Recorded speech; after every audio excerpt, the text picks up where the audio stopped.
going to do the mailbag. And the first question that we have has a picture that goes with it. So I'm going to have to ask, if you're listening to the podcast, we will do our best to describe what we're talking about.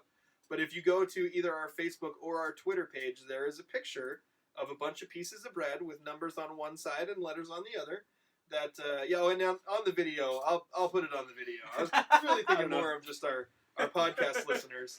But there's a picture you can look up, and we're going to talk about the best and most appropriate level that bread should be toasted. And we're talking about sliced bread, not like a hoagie roll or something like that.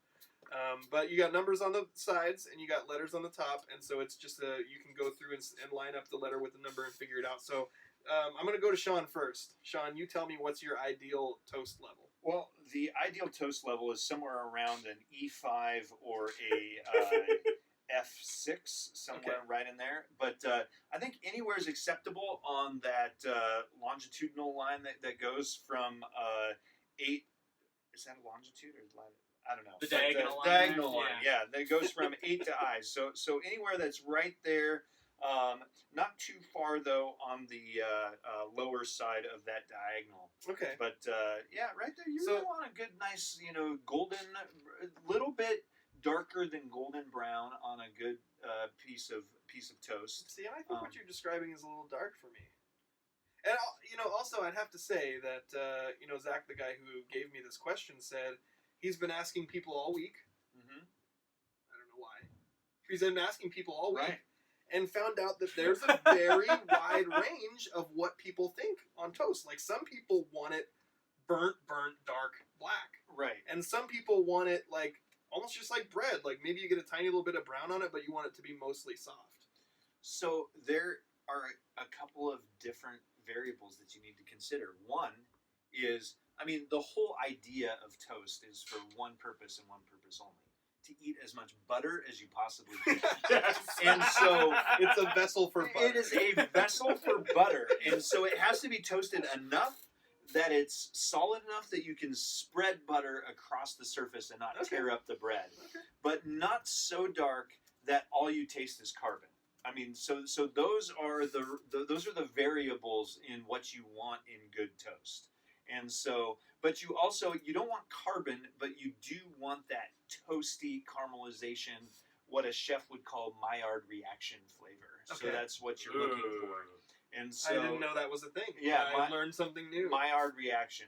That's what you're looking for in the crust of steak. I should have known that you were going to come in with not an opinion, but here's a fact about how things should be cooked. Yeah.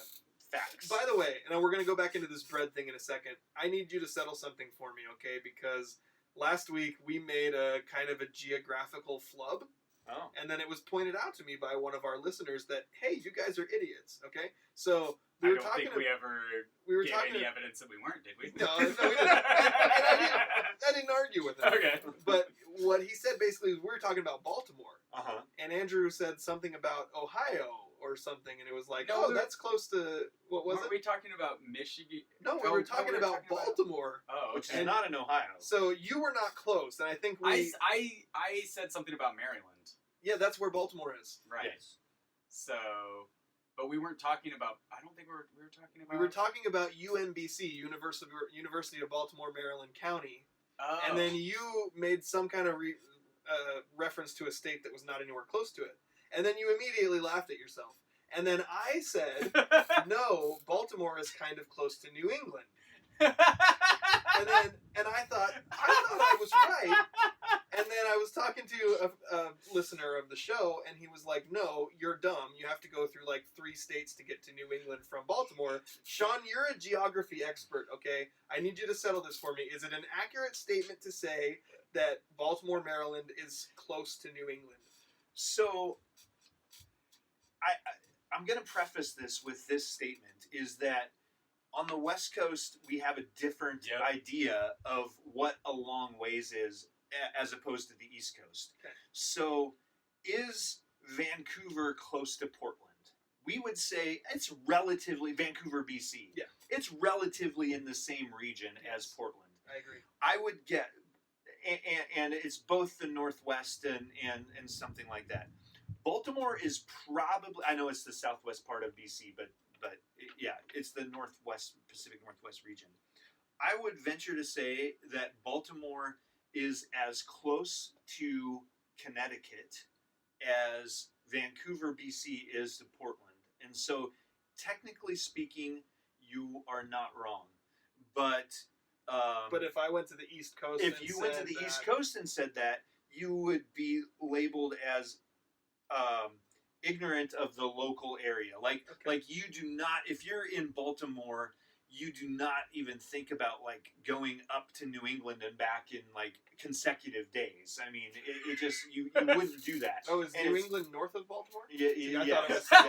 I thought it was south. So you would be from Baltimore. You would be going through Delaware, Pennsylvania, New Jersey, New York, which actually does not consider themselves part of New England, and then Connecticut. So you'd be going through 4 states before you get to Connecticut. So this is how well I know Shawn. I did not prep him for that, but I 100% knew that he was going to know exactly how to answer that guilty question. as charged. I am a geek or a nerd. There's a few things. I really like the way you answered that, though, because you're right. I was thinking the exact same thing, where we have just a completely different concept of how close things are. There's a few things that I would consider Shawn West to Coast be bias. an expert of. Like, I would ask him rather than go Google it. And one of those things is geography. I'm flattered. Geography and like vacation, like trips about where, what are cool places to go for different things.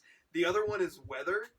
I'm gonna just go out on a limb and say right now that Shawn predicts the weather more accurately than any weather person I've ever seen. That's accurate. And that is based on a deep understanding of how weather systems work and how things flow and how things change. So if I ever want to know what the weather is, like in a situation where it really matters, I'm not pulling up my 10-day forecast. If it really matters, I'm going to text Shawn and say, hey, what do you think about Friday? And actually believe I've done that before. Yeah, you may have. That has nipped me in the butt a couple of times, but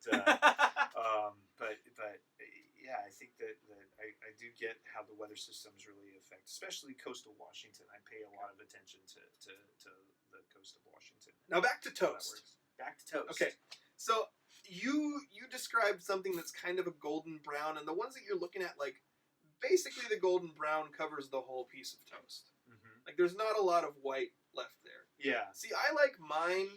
Like, I want the golden brown crunch, but I like it to still be a little soft on the inside. Mm-hmm. So I'm looking at more like, I'm looking at E2, and I think like E2 or F2, and I'm looking at those and thinking, that's right up my alley. Those are acceptable. Those are definitely acceptable.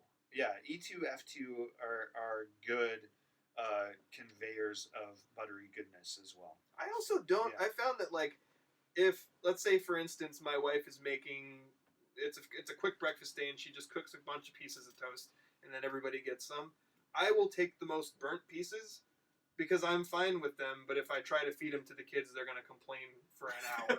Right. So I'm okay with toast that's a little bit burnt, but I would much prefer to have it on the slightly undercooked side. Andrew, talk about toast. I want to preface this by saying that you shouldn't be eating sliced bread as toast. That's for sandwiches. Toast English muffins. I love English muffins. But when you're toasting English muffins, I'm with you, Justin. I think that, like, there's a wide range of acceptable, but it needs to be crunchy and not burned. If there's black bits, it's too toasted. So I think that we are probably all kind of in the majority of wanting it to be kind of normal toast. Yeah. Whereas there are outliers out there. Have any of you ever known a person who wants toast black? There's somebody on the radio. There was a famous broadcaster who was... Daniel Hargrove? No. It might be Collinsworth. Oh. Who was getting... I remember from a few years ago because his co-host found out, or either found out or pretended to find out on, like, during the game and was giving him crap about it. About wanting toast. About ordering toast blackened. Huh. I do have a good friend who goes to Starbucks every single day and orders a He's bagel. the reason the Sonics are gone. And orders his bagel nearly black when he orders it. Okay. Yeah, every day. That's a Wow. little too much for me.